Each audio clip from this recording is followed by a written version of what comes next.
I'm Loren Sederstrom, and I'm the host of the All Around Grant Show. Some of what we've covered on the show. The Great Grant Tractor Parade and the GRP float that has also been in several other parades, as well as some of the greenhouses in Grant, the apple orchards, some of the farm markets in Grant, pick your own blueberry fields, which we have close, some of the farms that are around, car shows that we frequent, as well as the cutter parades and so much more. So join me.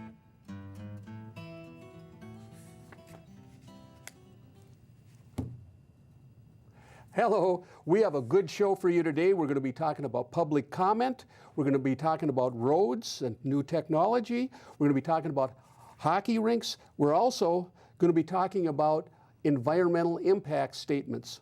So what I want to set it up first for, of course, I have my co-host here, Diana Longry, the former mayor of Maplewood. Thank you for joining me, Diana. I greatly appreciate your expertise. Now, the first thing we're going to talk about is public comment. You know, most meetings allow the public to come up and make comments. And it's really interesting because this keeps changing and getting tweaked. First of all, the mayor calls on who he wants to call on, and there's supposed to be 5 people that can speak for 2 minutes. Well, we'll see at this last one, he didn't allow the 5th person to come up because it wasn't one of his cronies. And we're also, so if we could play the first clip, please, we'll talk on the other side.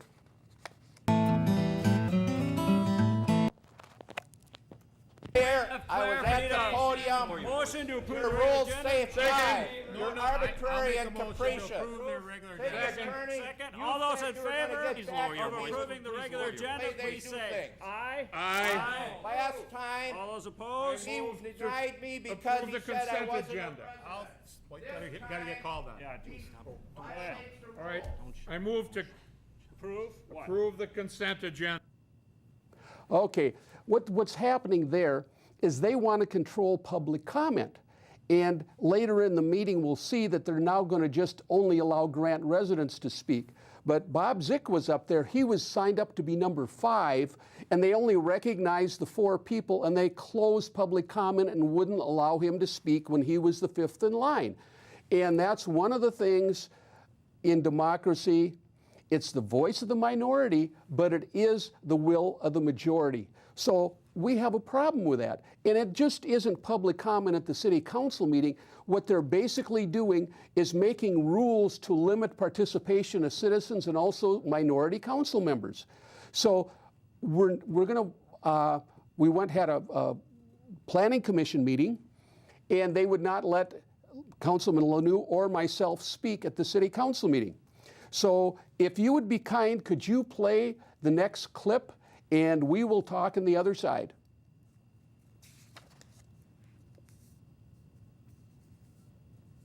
You cannot speak in public hearings. I just told Loren that. You cannot do that, that you know the rules.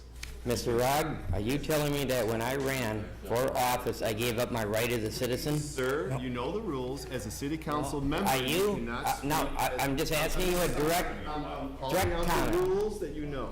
which were drafted after we became Sir, a councilman. Please. So you're telling step me I aside. cannot speak at this body? Yes. Not during public hearing, no, you cannot. You know the rules. So that is your position? It's the rules as written, Larry. The rules that It's were the written rules after as we written. became on the council. The It rules- It was written to restrict our participation. So at Larry- this time, I will sit down and I will not make your public comment, but I want to be noted on the record. It will not that be. You know the rules.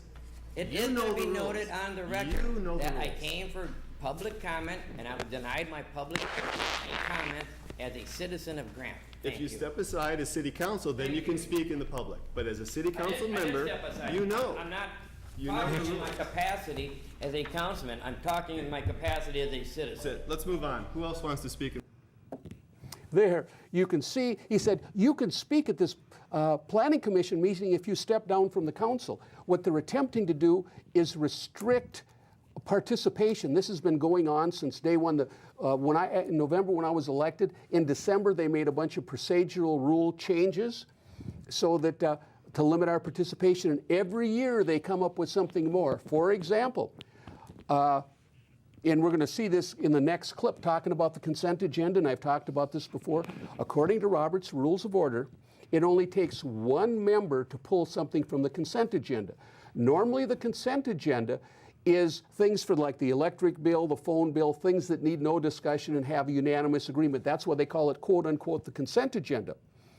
But now they've changed the rules where there has to be a motion to pull something from the consent agenda, there has to be a second, and then they have to vote on it with a full council. Well, there's a 3 majority and a 2 minority. Well, Diana, how unusual would you say that is in normal procedures? You were a mayor for 4 years. Very, very unusual, because typically, as you mentioned, the items that are on the consent agenda are those items which there's no dispute over. But occasionally, items do get on a consent agenda where somebody who's on the council says, I think we should talk about this a little more. Maybe they got some questions about it, and it's an opportunity for them then to say, I'd like to remove this from the consent agenda so it isn't part of that one vote that covers everything on the consent agenda. And you're not supposed to have the vote of the council to take something off, because what you're saying is that in order to answer one person's questions, everybody else would have to agree to that, or the majority would have to agree to that. And that is actually not a very functional way to operate your government. And I want to get back to this issue of a city council member being told that when they attend another commission's meeting, that as a result of them being an elected official, that they no longer have that opportunity of being able to speak to that body. That is preposterous. If you look and watch other council meetings or planning commission meetings or other commission meetings in various cities, you will see that it is very commonplace for city council members to get up in front of the Planning Commission, the Design Review Board, the Environmental Natural Resources Commission, or whatever commission that city has, and that council person gets up and that they speak. And they may not be speaking to say, well, this is how I want to sway your vote, because obviously that wouldn't be appropriate. But they may have concerns about something that the commission might need to look at. They may have concerns that they want to bring up as a resident of the community where it's not in their official capacity. Or maybe they are the liaison of the council to that commission, and that they're giving an update on what the city council has been doing. And there's many different purposes for a council person to come before a commission meeting of their community. Well, the next clip that we're going to play, we're going to actually show what happens when someone attempts to pull the consent agenda. So let's talk on the other side.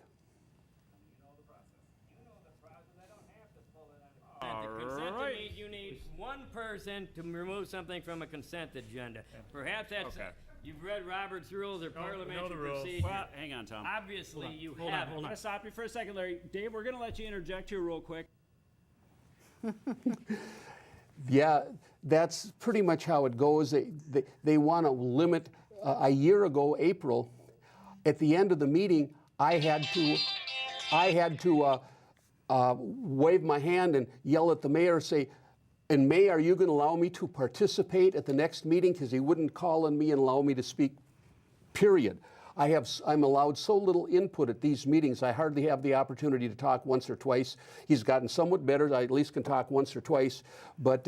And I saw in that last clip that you showed that the gentleman who had been trying to speak at the public comment was still standing there, like as if he was waiting to be recognized. And I do want to make a comment on that as well, is that for a city council to say that they are going to limit who gets to address them, I'm not quite certain that they can actually do that, because if they open it up for public comment, resident or not, I think that it's open to everyone. And to say that only those people who live in our community can speak to the council, again, I think is misplaced, because what if a developer who lives outside of the city of Grant wants to address the council on some issue that they feel is relevant to the community. What if somebody who is from another adjoining city, another different council member, wants to come forward and says, hey, I have an idea for you. Would you like to partner with us on this idea? What if your county commissioner wants to come and address the council at public comment? Are they going to be thrown out the door because they don't live in the city of Grant? Well, now let's see if that happens. And then once they do that and they allow that county commissioner or somebody else to come and speak in front of them who doesn't live in the city of Grant, but now they've not let everybody who's not a resident of Grant speak, they've got a lawsuit on their hands because now they are being arbitrary and capricious. Well, they've already snubbed Fran Miron, the county commissioner. He came to speak at one point in time and they didn't allow him. This is a couple of years ago. But they keep narrowing the fence all the time for less and less citizen input unless you're one of their cronies. Now, we will have a discussion much later in the program when we talk about public comment and how they're going to limit it. But now we're going to shift gears a little bit. And of course, you know, in Grant, roads are always a big issue. Yes. And they say, oh, we don't have a top down, we have a bottom up. If you want your road fixed, you have to petition and pay for it. And we have a 100% assessment when I'm going to want you to comment on later. But they're going to talk about changing some of the technology the state has went to, not only putting a seal coat, but then they put some more rocks on there and they put another top coat, and that was done on Highway 96 and it looks very good. And so we're going to talk about what they call soft costs. So if you could play the next clip, please. The improvement is 39,000, and we have an additional 13,500. What is that additional 13,500? So the $13,500 is for soft costs, meaning engineering, attorney, and administrative costs. And if we combined some of these projects all together going forward, because from what I'm seeing and hearing from these neighborhood deals, we're pitting neighbor against neighbor. Not particularly on this one, but if we combine those, we can reduce our engineering and all our other costs are going. In fact, if we're a real city, we'd be putting these together. We've got a lot of citizens out there that live on county roads, state roads, and dirt roads. They're never gonna support your graveling, seal coating projects and everything. So if we start acting like a city and have a perpetual road program, how many cities do you know operate the way we do? Is this more common than not? Yeah, okay, Brett, that delves right into politics. We've got a motion and a second on the floor. You've made your point, Larry. A lot of things that real cities do wouldn't happen here. I think we just saw some examples of that. Real cities that wouldn't 25%. happen. Real cities. Now, isn't the city of Grant a real city? Yes, it is. I think it's incorporated. It's not a township anymore. It's not a country. It is a real city. Well, they have the bottom-up thing, and they just say if residents want their roads fixed, they have to get a petition, get 75 people to sign up for it, and then this residents pay for all of it. And if it is due for a seal coat, which is what, $20,000, they'll kick that into the $150,000 project. What one of the things he was making on this, they should bundle some of these projects together. That way they could, spread the engineering costs, limit them somewhat. Because 20% of every project, if you spend $100,000 on roads, $20,000 goes to the engineer. That's preposterous. There's no way that it should cost 20%. I know the city of Willarney, they don't use city engineers. They have the contractors come in. They save 20% off the top. And the thing is, you can use contractors that way, especially if you already have predetermined what your specifications are. So if you know what your specifications for your road, what you want them to be, that's part of your bid. You tell the contractors who are bidding on those road projects, these are the specifications, this is what we require, and that's then what they are considering when they put their bid together. Yeah, that's absolutely correct. Now they're going to discuss something called a fog coat. So this is a new technology. I just seen it in the last 1 or 2 years where they put an extra covering to protect the seal coat. So if we could play that clip, please, we'll talk on the other side. Similar to the treatment that's taken place on Highway 96. I think a lot of people are probably familiar with it. First, it was seal coated with oil, and then additional material was put over the top, essentially a lamination, and then more oil went on top of that lamination to bind it together. Correct. Can you talk to us just real quick about the advantages of doing a fog seal like that, and real quickly, what roads would qualify for that type of treatment and where it would make sense to do that? Yeah, so the state does that a lot of times to add that extra glue that it needs to try to keep the seal coat in place because of the amount of snow plowing that they do. Sometimes if you don't put that sealant coat over the seal coat, it'll tend to strip away. It'll catch some of the rock and it'll start stripping away the seal coat. Okay. So they do that as an added protection over the seal coat. And the other thing it does is it provides that aesthetic look of a new replenished surface so that the striping and the markings will pop on the roadway. So really it's cosmetic, and then it also provides that a second application of glue to try to keep the rock from spalling when they plow the streets. Ripping off the seal and allowing water to penetrate further down into the road. Now, the second part of my question, Brad, is this. I like what that looks like out there. You've told me the advantages of it. Now, what kind of shape would an existing road to be in to benefit from this? Are you saying that this type of sealing would benefit every road that's going to be sealed, or only certain roads? Or talk to me about where you think it's appropriate. You know, I would start with the collector streets, I guess, in my mind, the ones that get the most travel. Yeah. Yeah. Well, we have a number of streets, for example, Joliet, which goes north from 96 and runs through Woodland Acres, and Victoria Station, which is 2 planned unit developments. It's the main artery. There's 70 homes in Woodland Acres, and there's probably another 40 or 50 in Victoria Station. And they access it off Joliet. So the city should be paying for that, not the 5 people that live or 10 people that live on the street. It should be taken care of by the city. But they seem to think if you're one of the 10 people and there's 120 people living off it and two developments, guess what? You're going to get paid for it. You know, that's just the way it is.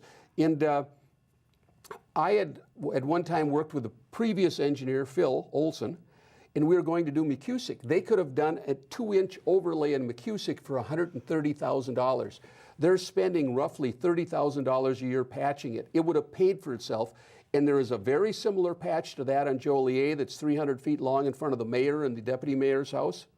It's lasted 10 years. But they don't want to do this. Again, it isn't logical. The collector streets, the main artery, should be paid for by the city. And we'll talk about assessments in a little bit. And that's part of the public service that I believe residents of a community expect out of their property tax dollars that they pay. Roads is certainly right up there at the top of the list, along with schools. Schools is certainly through the school district, and public safety. No, and certainly with a community like the city of Grant, you know, you partner with other entities for getting your law enforcement and your fire suppression coverage, but that's part of also the services that you provide, the fact that you're contracting for that. Speaking of contracting, that leads us right into our next issue. Now, you know, they say, oh, we're not a real city or whatever. Well, excuse me, when you go out for bids, normally you put bids out December and January. It makes sense, okay?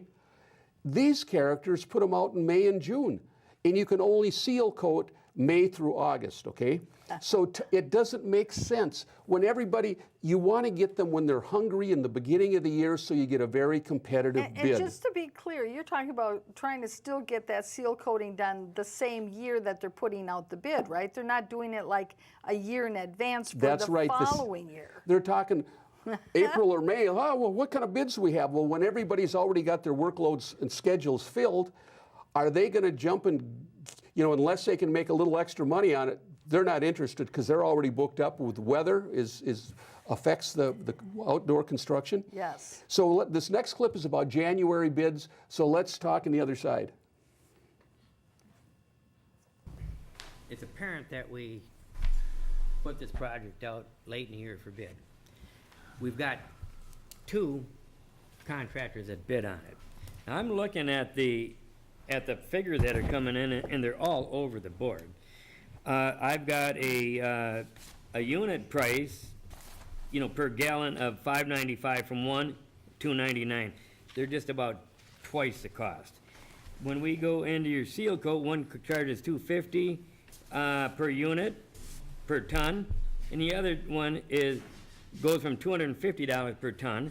The other one says it's $3, and that was fairly close. But we got into the traffic control, one at $3,500, the other is $22,000. There's such a disparity between all these figures.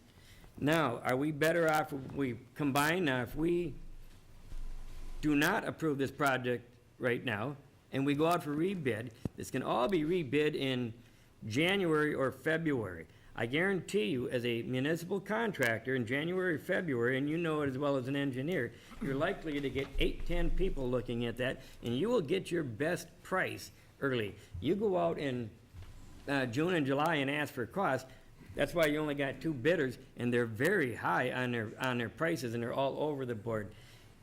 And I know that usually when you do roads, whether it's blacktop, seal coat, it's by the square yard. You don't go by the mile because some roads are 22 feet Is there a wide. question in there, Larry, or are you just going to keep talking? Will you be polite enough to sit and listen? I'm asking if there's a question there, sir, that's all. You're damn right. Now just Please ask sit the there question. and listen. Well, ask the question, sir. All right. The question is, are we better off if we wait, put some of these, now we got this year's project and next year's project. If we wait, do not approve this project this year, because as I see, the figures are all over the board. Get a square yard price. Now, I believe we budgeted for seal coat about $70,000. Was that the figure for this year?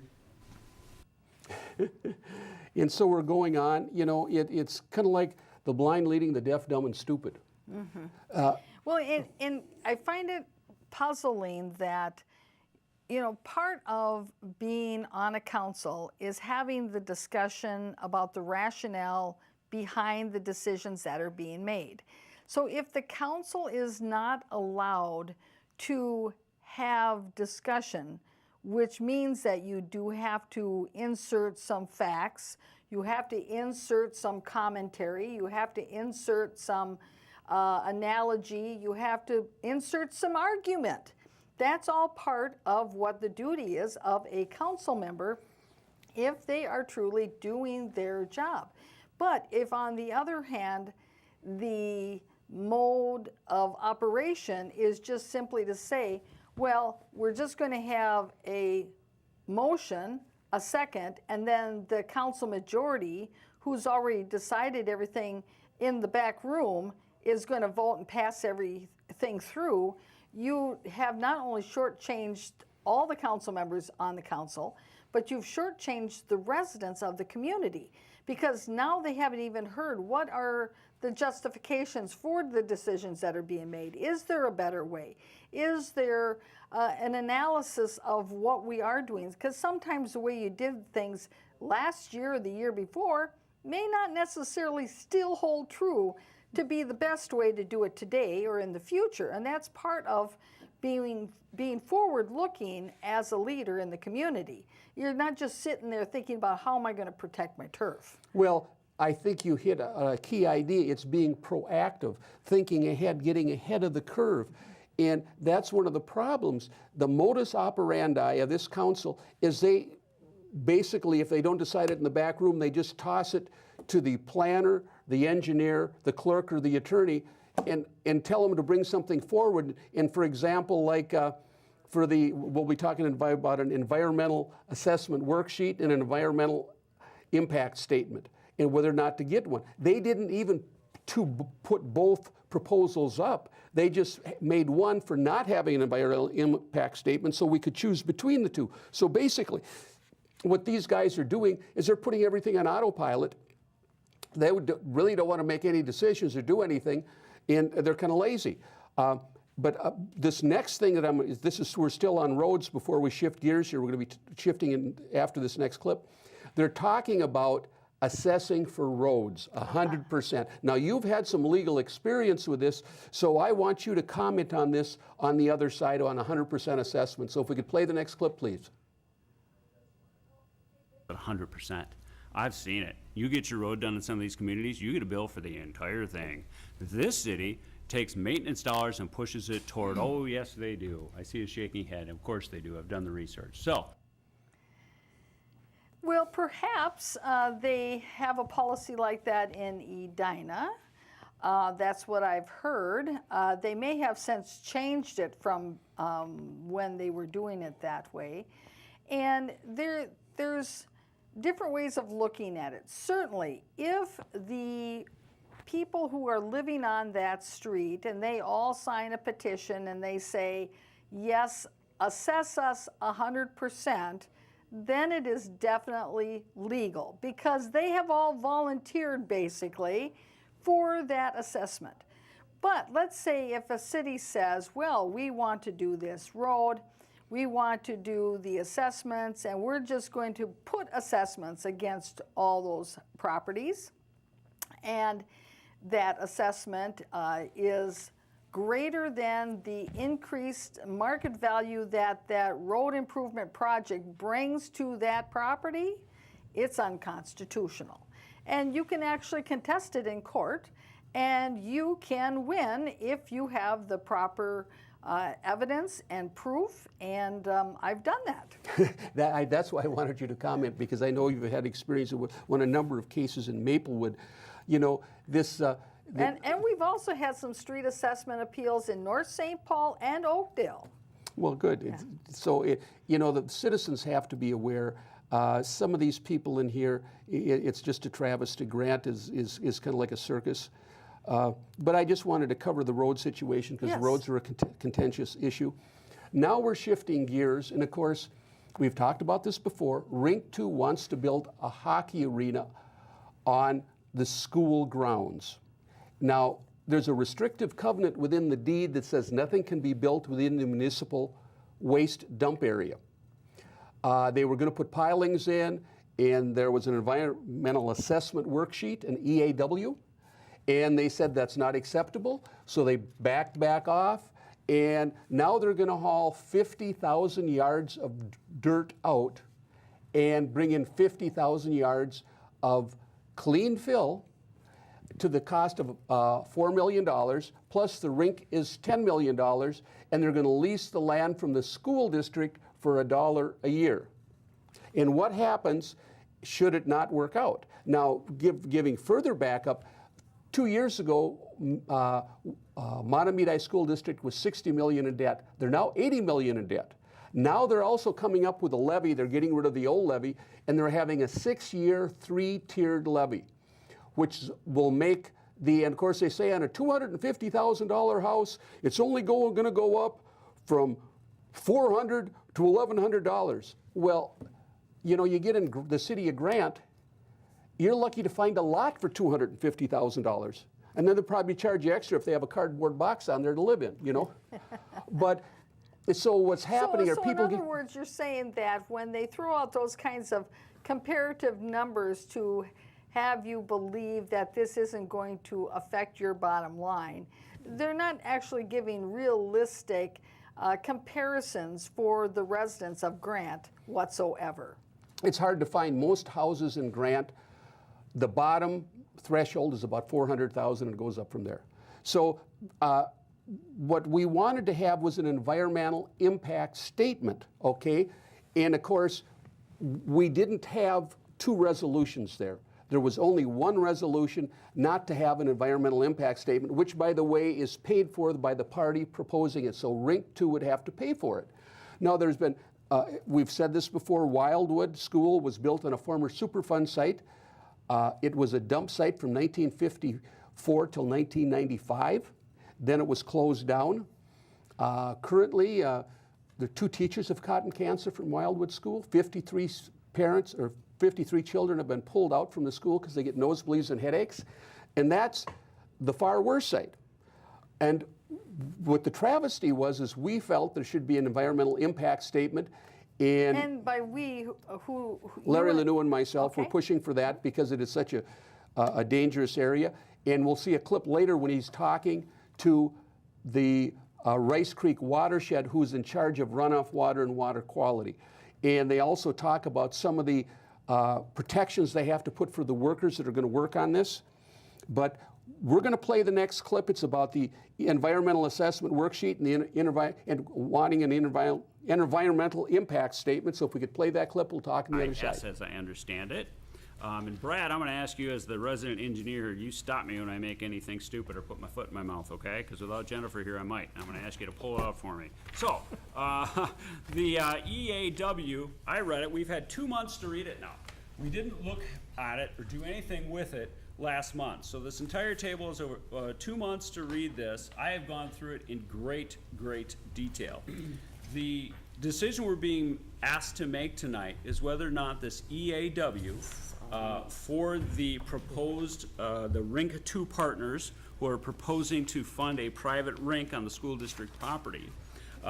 They funded this study to look at any risks or dangers that may be associated with this project and whether or not these could be dealt with the construction parameters and the plans that they have so far proposed. And that's what the EAW looked at.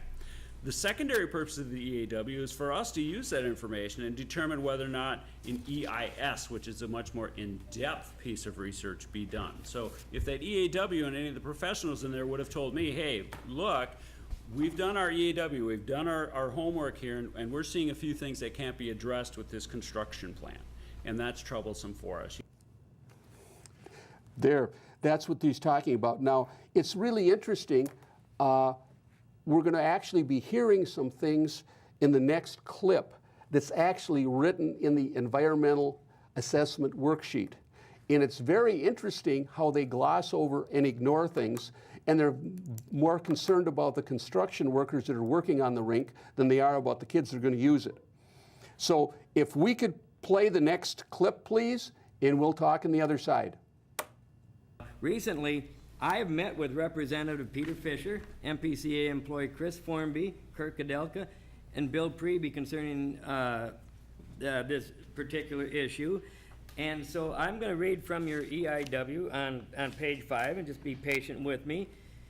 Our future stages of development, including any other property planned or likely to happen. The item says no. This document shows here that future site potential 3 to 5 addition, O.H. Anderson, was not Where's that included document in that from, sir? study. Where's the document from, sir?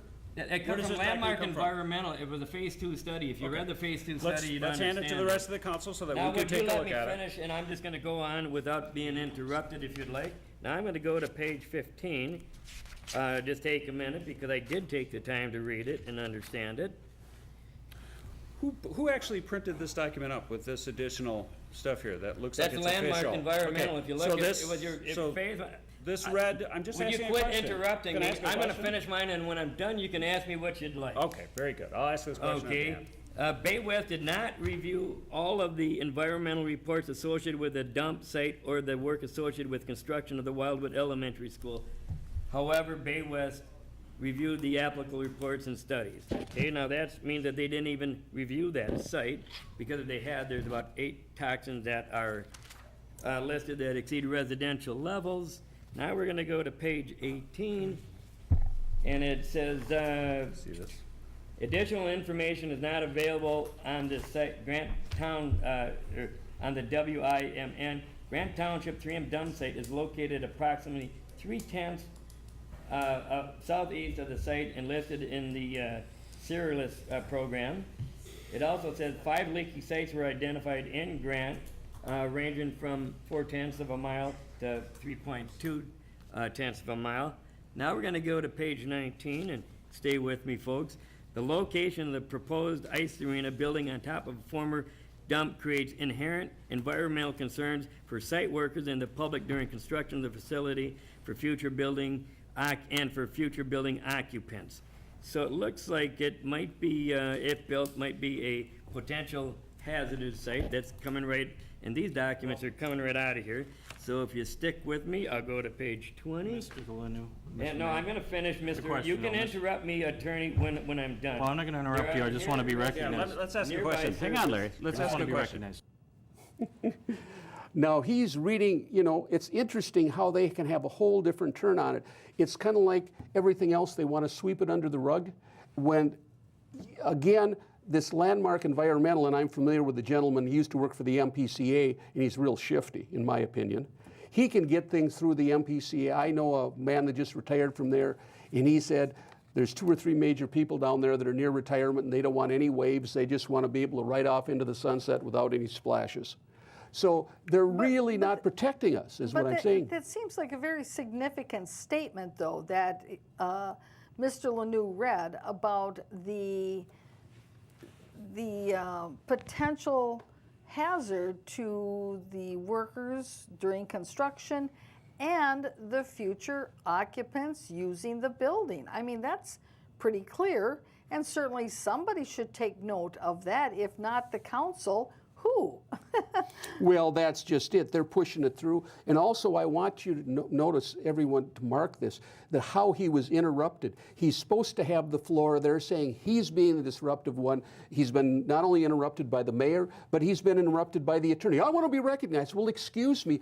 If you want to be recognized, that's fine, but you wait until the last person finishes speaking.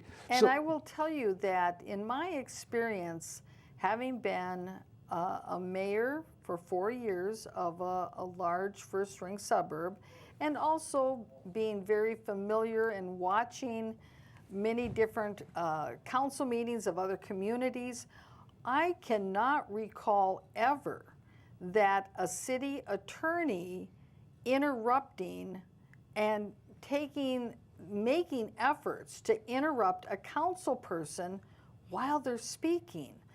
I don't recall ever witnessing that elsewhere. Yeah, I know. It's just unbelievable. Let's go to the next clip. It's very, very brief, and he's going to ask for the environmental impact statement. So if we can play the next clip. EIS, is that correct? Absolutely. Okay. Based on the information that you just learned that you probably hadn't read, and I will give you a list of the 8 toxins that exceed residential levels on this site. Well, we're going to let Tom go now because you've been able to.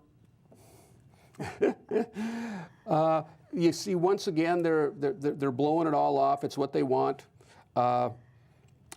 So you have a comment, or we'll go to the next? I was just going to say, where's any kind of thoughtful comment at all on this issue?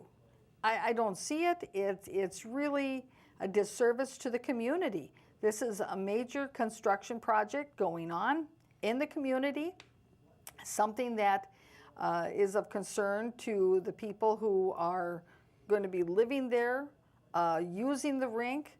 Certainly, I would think that the school district certainly should be concerned about this, and yet, again, the city council's not concerned about it. Where's the school board members? Well, what I want to clarify on that, it's really interesting because Mark Larson just left the district. He had a year left in his $225,000 contract, and he bailed, and they got some lady from Farming to be the new superintendent.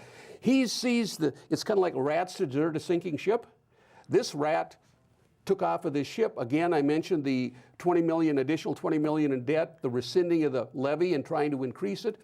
They hire all the hot lunch from the Stillwater schools. They get a lot of the special education from Stillwater schools.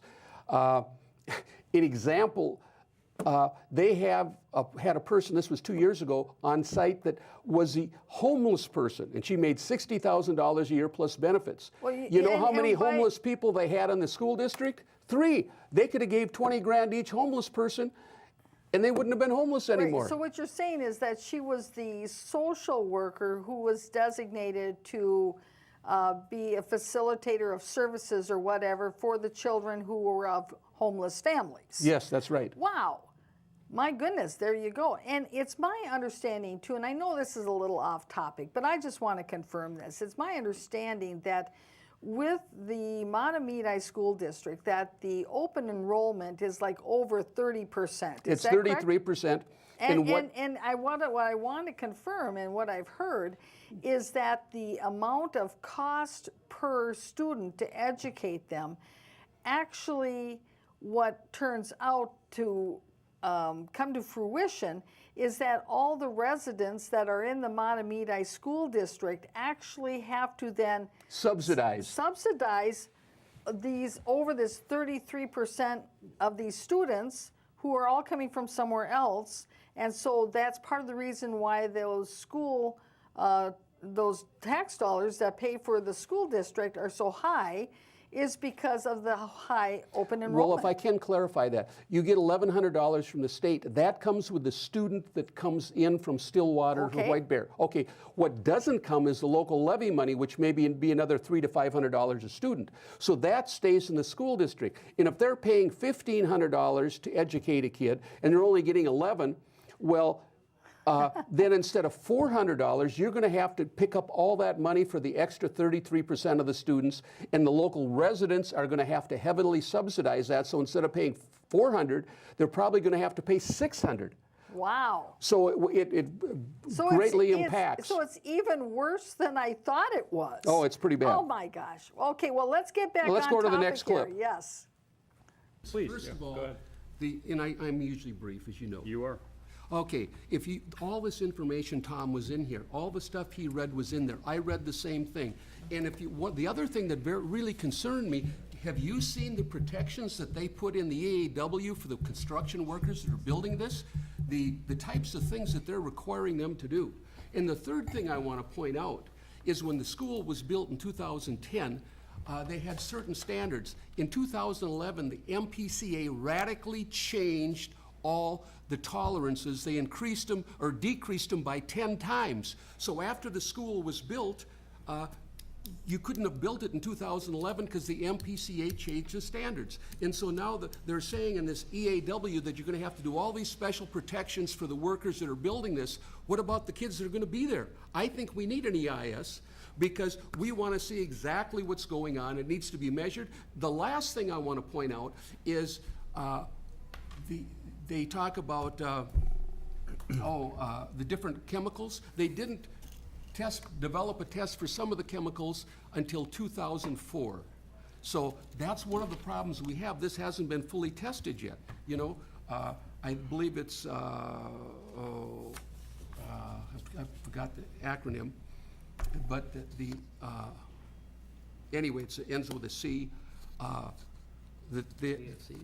Yeah, they didn't do PFCs, come up with a test and test that until 2004. Now, I got some documentation from the EPA in Chicago on the 1987 3M dump site, and they used all the tests from there, and it was fine. Well, there's been a lot of technology change from 1987 to 2017 or 18. So I think we really need to do some testing because, you know, I'm a former educator, and I firmly believe our children are our future, and we should err on the side of safety because the children are our future, and they're very precious, and we have to watch out for them. Thank you. All right. Well, you know, they're just pushing it through. Rubber stamping things. Of course, his constituency is a lot of hockey players, and that's what he is. So that's kind of how that goes. So.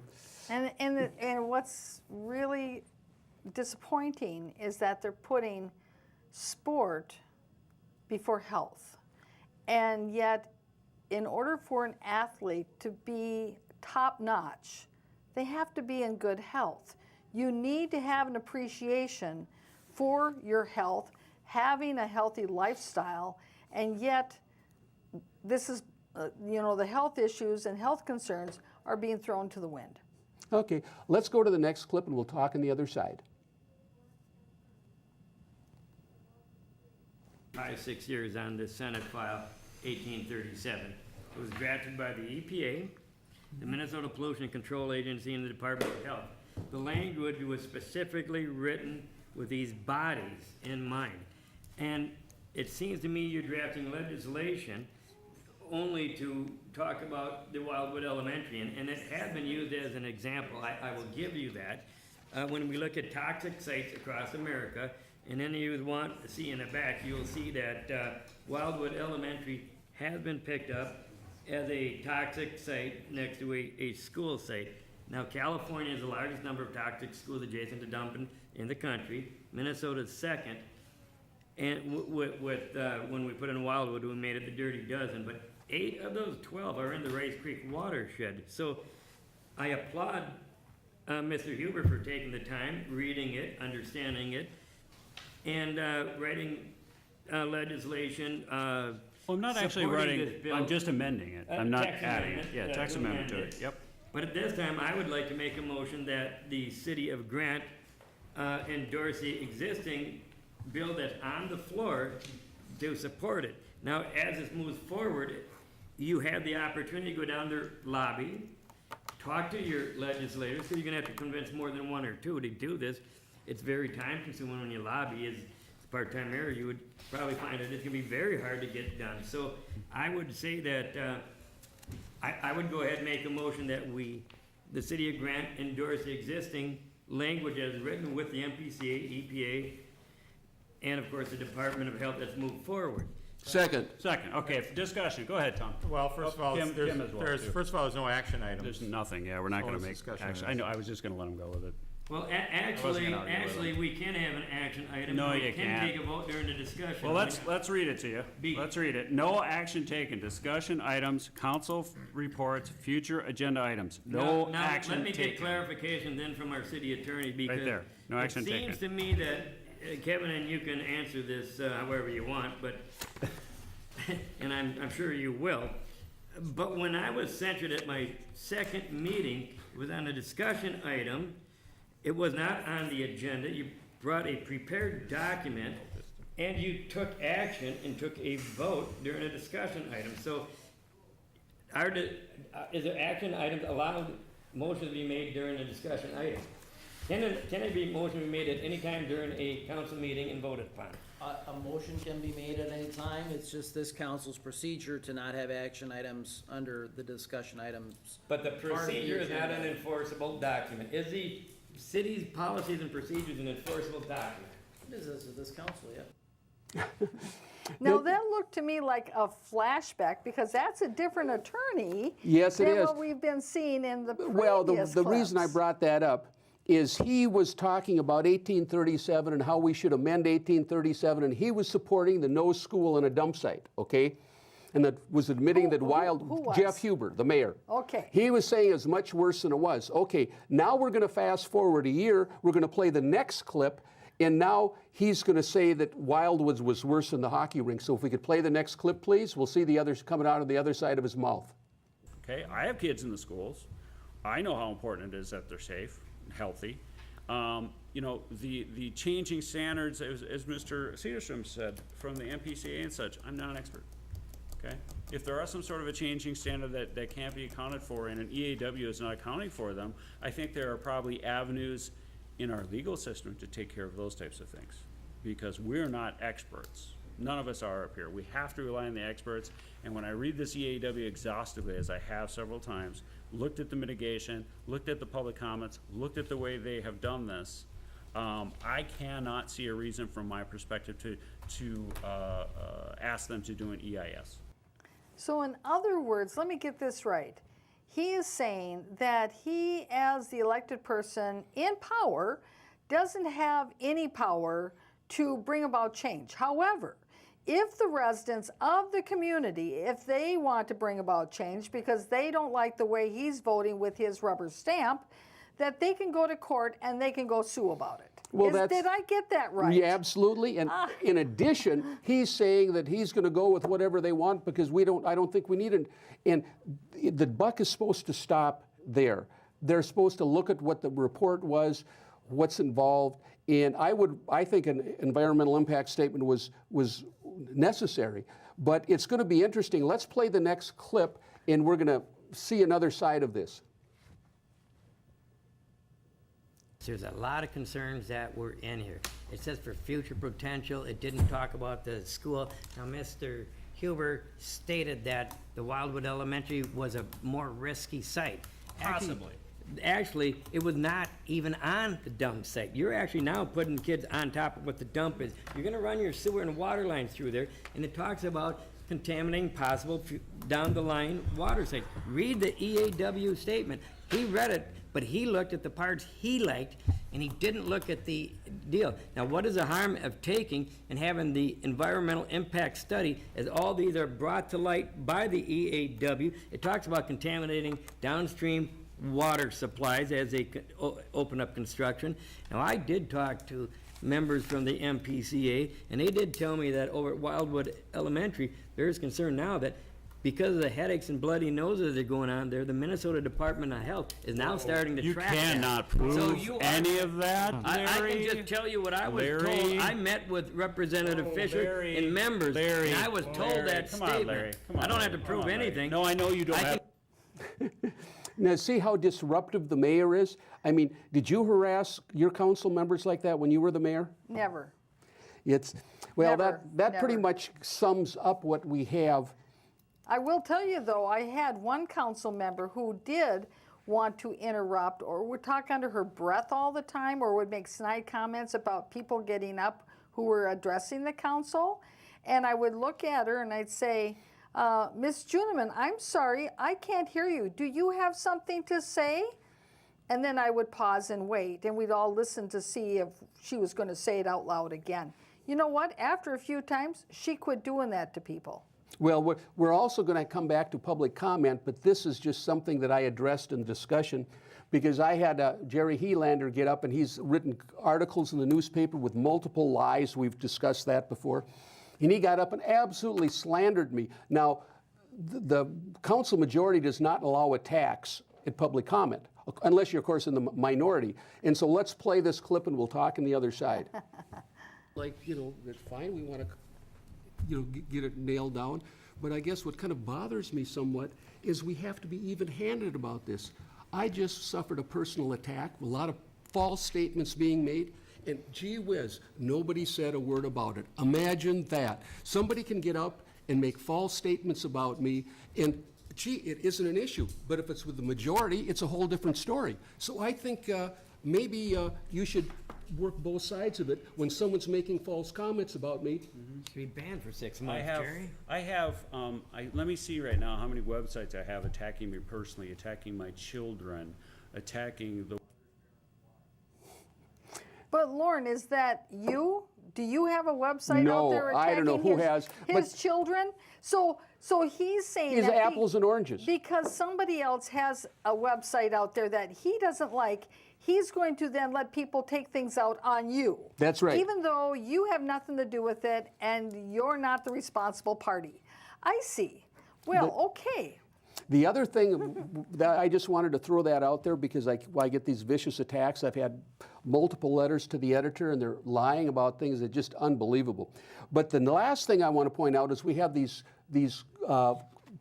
legal meetings, right, that are closed legal meetings. And they want to provide wanted to vote for the minutes, approve them.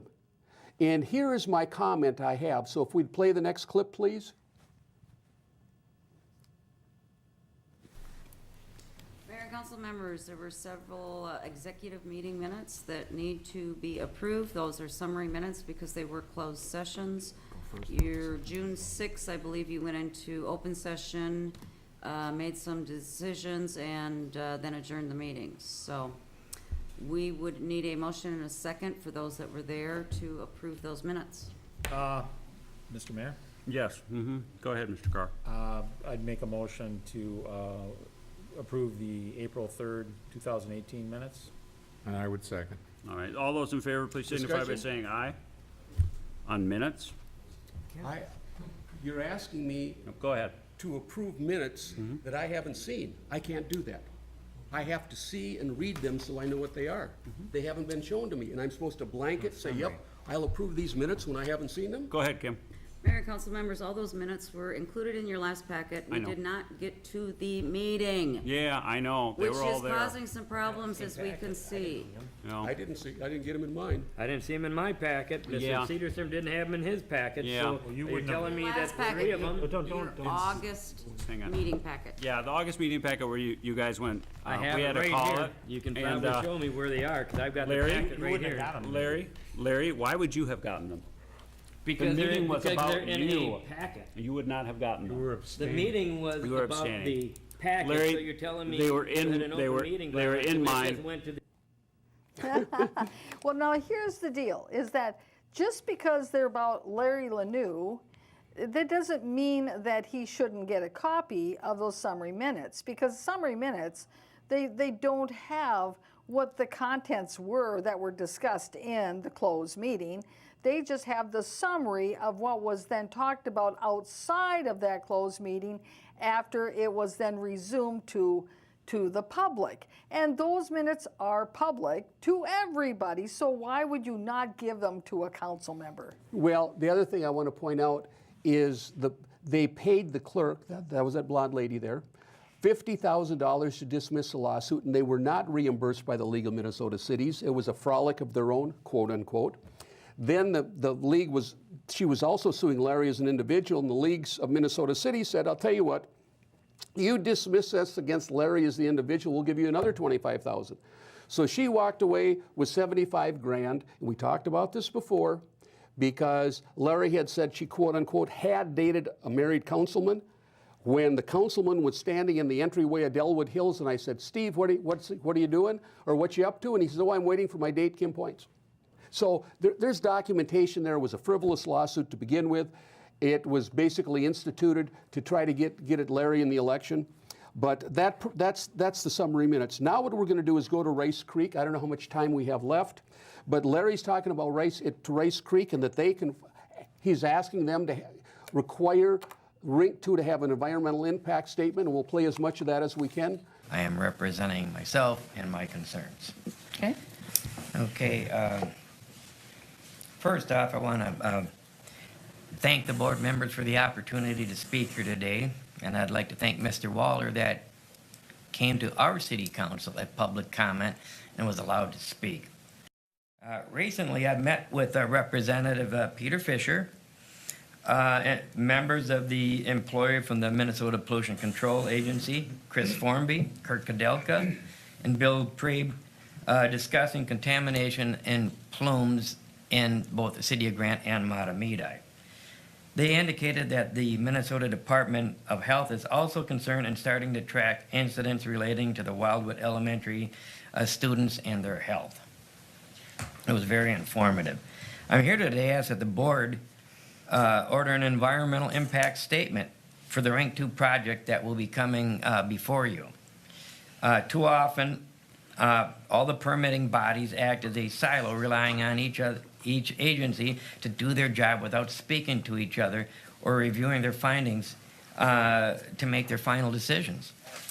Today I'm providing you with documentation I'm asking to be received and entered into today's record. The first document is the same document I was provided as a member of the Grant City Council to approve the Rink 2 project, and it was to not ask for an environmental impact statement. It is the environmental assessment worksheet that was provided to me.